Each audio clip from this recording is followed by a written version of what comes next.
The gunshot echoed through the sleepy town of Redemption Creek, Montana, as Cole Armstrong ducked into the whitewashed church, his breath forming small clouds in the crisp autumn air of 1878. Blood trickled down his arm beneath his duster coat, but his face betrayed nothing as he slid into the back pew, pulling his worn Stetson low over his eyes. The Sunday sermon had already begun, the Reverend's voice rising and falling like the distant hills Cole had called home since deserting the cavalry 3 years prior. He hadn't planned on stopping in Redemption Creek. Hadn't planned on bleeding in a house of God either, but the bounty hunters on his trail had forced his hand.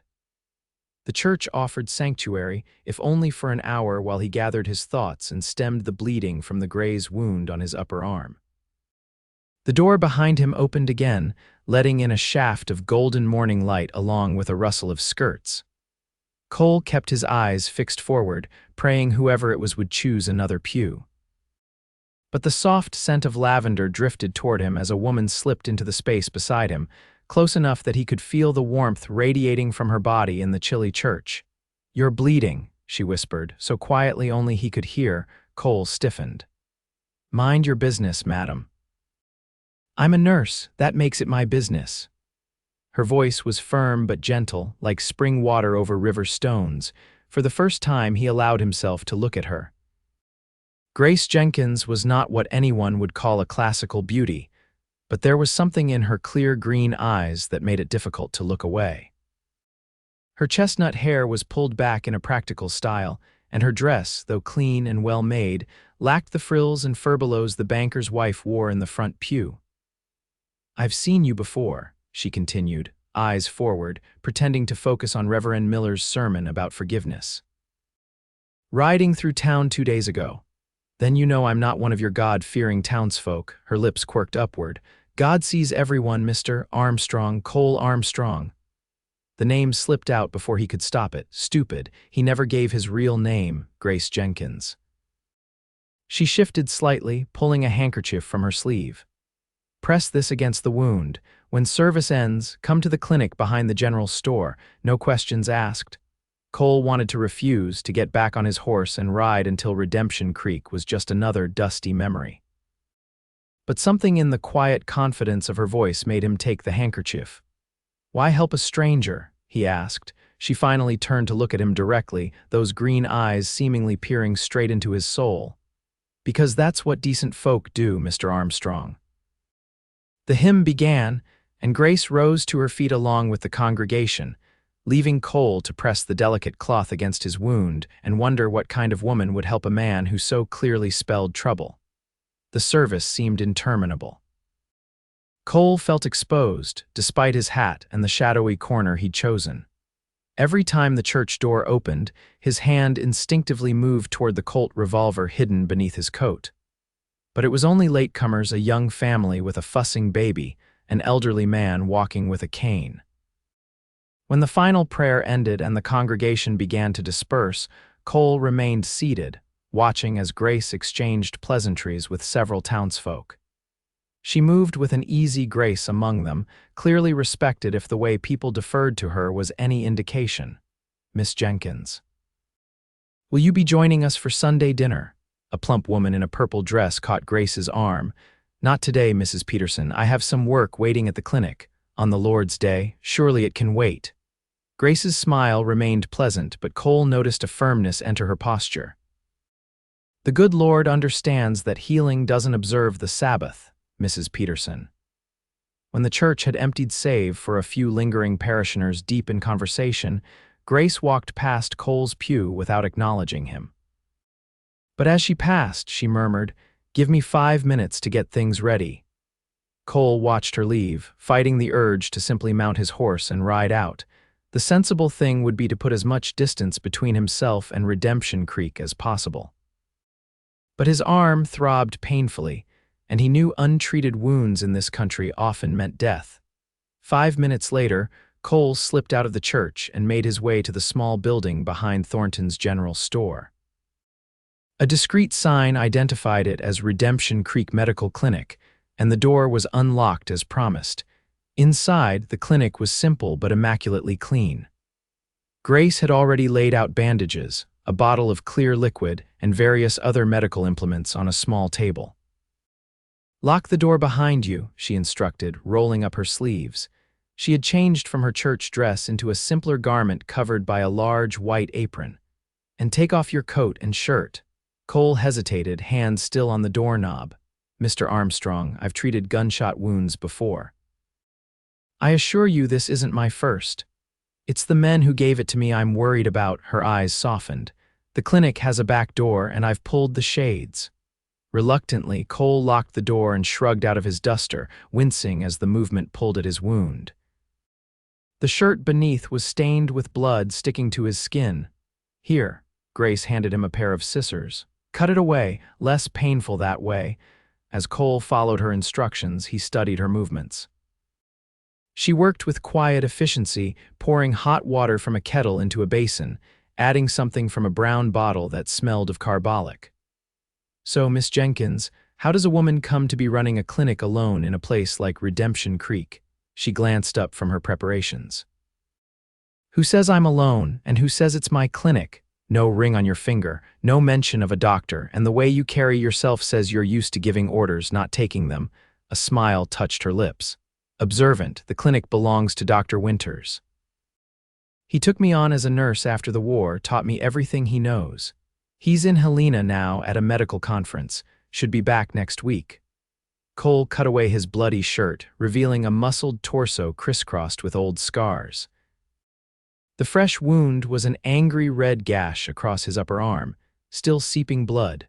Grace approached, her professional demeanor firmly in place, though Cole didn't miss the quick widening of her eyes at the map of violence written across his skin.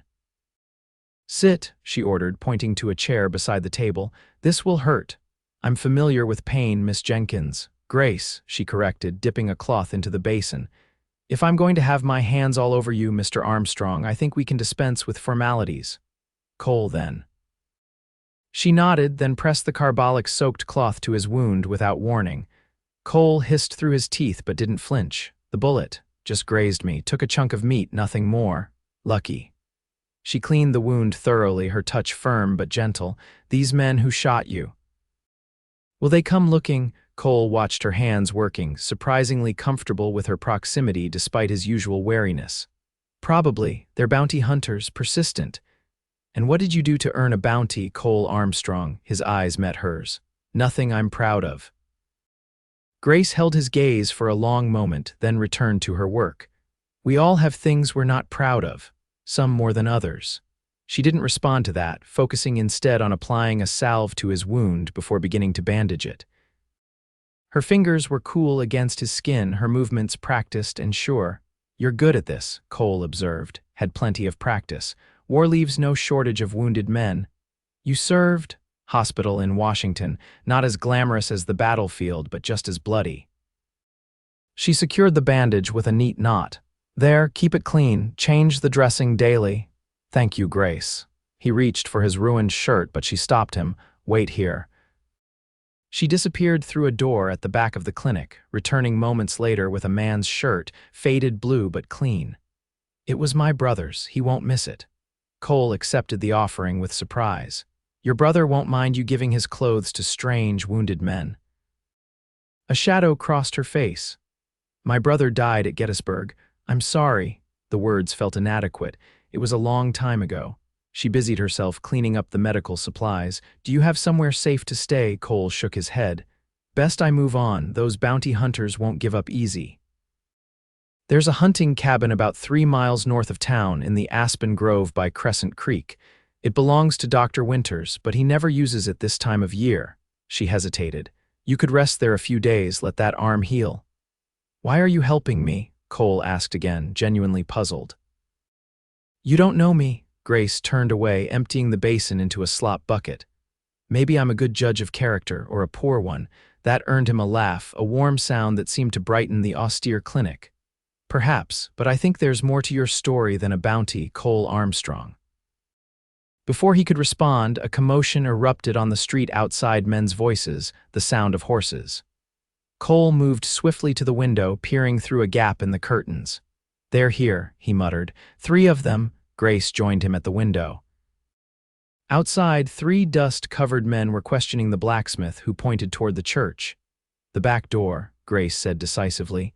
"Go now, follow the creek north until you reach the aspens. Cabin's got a red door, can't miss it." Cole grabbed his coat. "If they ask, I haven't seen anyone matching your description," she finished. "I know how to handle men like that." He paused at the back door. "I don't know how to thank you. Stay alive. That'll be thanks enough." She pressed a small bundle into his hands: bandages, salve, and what felt like bread wrapped in cloth. "Go." Cole slipped out the back door into the narrow alley behind the general store. He could hear the bounty hunters' voices growing louder as they approached the clinic. Moving silently despite his injury, he made his way to the livery stable where he'd left his horse. The stableman raised his eyebrows at Cole's appearance, but asked no questions when Cole pressed extra coins into his palm. 5 minutes later, he was riding north along Crescent Creek, away from Redemption Creek and the unexpected kindness of a green-eyed nurse. True to Grace's word, the cabin wasn't hard to find. Nestled among a stand of aspens whose leaves fluttered gold in the autumn sunlight, the small structure was simple but solid, with a red door just as she described. Inside, he found a single room with a stone fireplace, a narrow bed, a table with 2 chairs, and basic provisions stored in a cupboard. Cole tended to his horse, then checked the perimeter of the cabin before finally allowing himself to relax. His arm throbbed dully, a reminder of how close the bounty hunters had come.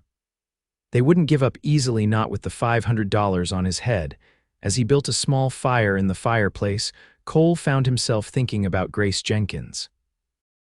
There was something compelling about her quiet strength, the way she'd helped him without judgment or excessive questions. Women like her were rare in his experience, women who saw trouble coming and stepped toward it instead of away. Over the next 3 days, Cole rested and healed, venturing out only to hunt and check for signs of pursuit. The cabin became a strange sort of haven, the first place in years where he'd slept through the night without waking at every sound. On the 4th day, he decided it was time to move on. The bounty hunters had likely expanded their search, and staying in one place too long was dangerous. He was packing his meager belongings when he heard a horse approaching. Cole drew his revolver, positioning himself beside the window where he could see without being seen. A rider emerged from the trees, a woman on a dappled mare, Grace. Cole holstered his weapon and opened the door. She rode into the small clearing, her hair loose around her shoulders instead of tightly bound as it had been in town. She wore a split riding skirt and carried a leather medical bag. "You're still here," she said, dismounting gracefully. "Good, I was afraid you might have left already." "Was just getting ready to." Cole took the reins of her horse, tying the animal beside his own. "Not safe for you to be out here alone. I grew up in these mountains. I'm perfectly capable of looking after myself."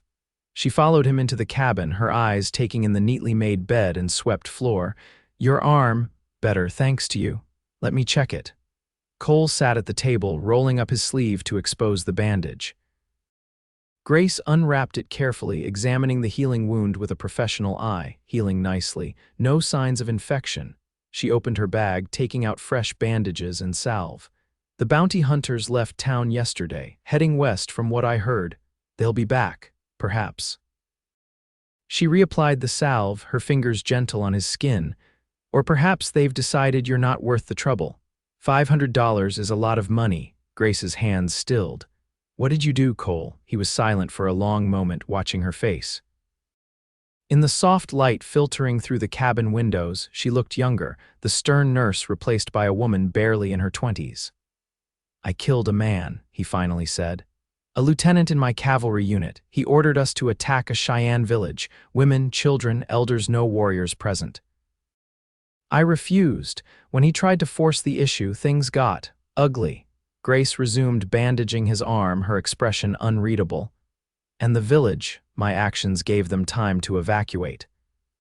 But the army doesn't look kindly on men who shoot their commanding officers, even when those officers give unconscionable orders." She secured the bandage with a practiced twist. So you've been running ever since. 3 years now. Grace sat back, studying him. You don't strike me as a man who enjoys running. I don't, but I enjoy hanging even less.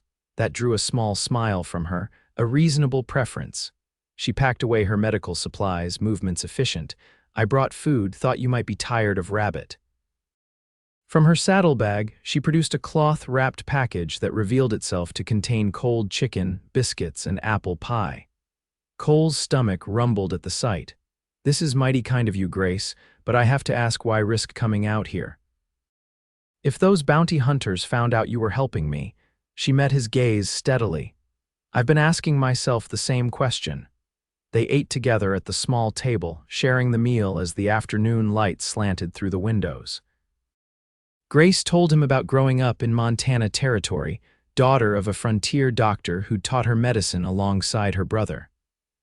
How she'd followed her brother east when the war broke out, working in military hospitals until his death. How she'd come west again afterward, unable to bear the memories that haunted Washington. Dr. Winters was an old friend of my father's, she explained. When he offered me a position in Redemption Creek, it seemed like fate. And do you like it here? Cole asked, genuinely curious. Most days. It's quiet, people are decent if a bit set in their ways. She smiled wryly. They're still getting used to a woman treating their ailments when the doctor's away. Their loss if they hesitate, Cole said. You've got a healing touch. A blush colored her cheeks at the compliment. And what about you, Cole Armstrong? What was your life before you became a wanted man? Nothing special. Grew up on a small ranch in Wyoming. Lost my parents young. Drifted for a while, then joined the cavalry thinking it might give me purpose. He shook his head. Found out it wasn't the kind of purpose I could live with. And now I drift again. Different reason, same result. Grace was quiet for a moment, absently tracing patterns on the wooden tabletop. It must be lonely. You get used to it, do you? She looked up, her green eyes searching his face. I don't think people ever really get used to loneliness. We just learn to carry it. Something about her words, or perhaps the gentle understanding in her voice, broke through Cole's carefully constructed defenses. For the first time in years, he felt seen not as a deserter or a wanted man, but simply as himself. I should go, Grace said eventually, rising from the table. It'll be dark soon. I'll ride with you, make sure you get back safely. She shook her head. Too risky for you to be seen near town. I'll be fine. Cole walked her to her horse. The afternoon had cooled and the aspens whispered in the breeze, their golden leaves catching the slanting sunlight. Will you still be here tomorrow? Grace asked as she mounted her mare. Cole hesitated. Probably not. I've stayed too long already. Disappointment flickered across her face, quickly masked. Then I wish you safe travels, Cole Armstrong. Thank you for everything. She gathered her reins, then paused. Where will you go? West, maybe, California or Oregon, somewhere I can start fresh. Grace nodded. That sounds nice. A fresh start. She turned her horse toward the trail. Goodbye, Cole. He watched her ride away, a strange hollowness opening in his chest as she disappeared among the trees. For the first time in 3 years of running, Cole found himself reluctant to move on. That night he couldn't sleep. The cabin felt emptier somehow, despite having spent 3 nights there alone already. Grace's presence had changed something, left an impression that lingered like the faint scent of lavender that clung to the bandages on his arm. By dawn, Cole had made his decision. He saddled his horse and rode not west toward the territories, but south, following a game trail that would eventually lead him to the railway station at Silver Junction, 20 miles from Redemption Creek. It took him 2 days to reach Silver Junction and send the telegram. Another day to wait for the reply. When it came, he read it 3 times to be sure, then folded it carefully into his pocket. For the first time in years, Cole felt something like hope kindling in his chest. The ride back to Redemption Creek was tense. Cole kept to the back country, avoiding roads and settlements. He reached the outskirts of town at dusk 5 days after leaving the cabin, making his way cautiously to the clinic behind the general store. A lamp burned in the window. Cole tethered his horse in the shadows and approached the back door, knocking softly. Moments later, Grace opened it, her expression shifting from wariness to shock. Cole, what are you doing here? May I come in? She stepped aside, quickly closing and locking the door behind him. This is dangerous. If someone saw you, I know, but I had to see you. In the lamplight, he could see the dark circles under her eyes as though she hadn't been sleeping well. Her hair was pinned up severely, but tendrils had escaped to frame her face. Why? She asked simply. Cole reached into his pocket, withdrawing the telegram. I went to Silver Junction, sent a wire to an old friend who practices law in Cheyenne, man named Emmett Hawkins. Grace took the paper, reading aloud. Evidence submitted to military tribunal. Lieutenant's actions documented by multiple witnesses. Dishonorable posthumous discharge approved. Armstrong case under review. Bounty likely to be rescinded within month. Advise caution until official notice published. She looked up, eyes wide. What does this mean? It means I might not have to run anymore. Cole took a deep breath. And I'm wondering if that might matter to you. To me, Grace, I've been running so long I've forgotten what it feels like to stay somewhere, to build something. He stepped closer. But these past few days, all I could think about was you, how you helped me without question, how you saw something in me worth saving. Color rose in her cheeks. I don't know what to say. You don't have to say anything. I know it's sudden. I know I'm asking a lot. Cole reached for her hand, relieved when she didn't pull away. But if there's even a chance that you might feel something for me, I'd like to stay, see what could grow between us. Grace looked down at their joined hands, then back to his face. The bounty hunters could still be a problem for a while. I won't put you in danger. So what are you proposing? That I find work on one of the ranches outside town, keep my head down until the official notice comes through, and in the meantime, perhaps I could call on you. Properly, like a gentleman. A smile began to spread across Grace's face. You want to court me, Cole Armstrong? Very much, Grace Jenkins. She squeezed his hand. I think I'd like that, but there will be talk. People will wonder where you came from, why you're here. We'll tell them as much of the truth as is safe. That I'm a former cavalry man looking for a fresh start. Grace considered this, her practical nature asserting itself. Dr. Winters returns tomorrow. I should speak with him first. He's a good man, discreet. Of course. She stepped closer, looking up at him with an intensity that made his heart race. I've never done anything like this, never felt drawn to someone the way I'm drawn to you. I feel the same. Cole raised his free hand to her face, gently tucking a strand of hair behind her ear. From the moment you sat beside me in that church, I knew you were different. Grace leaned into his touch. You were bleeding all over the pew. Hardly my most dignified moment, she laughed softly. I don't need dignity, Cole, I just need honesty. Whatever happens, promise me that. I promise. His voice was solemn. No more secrets between us.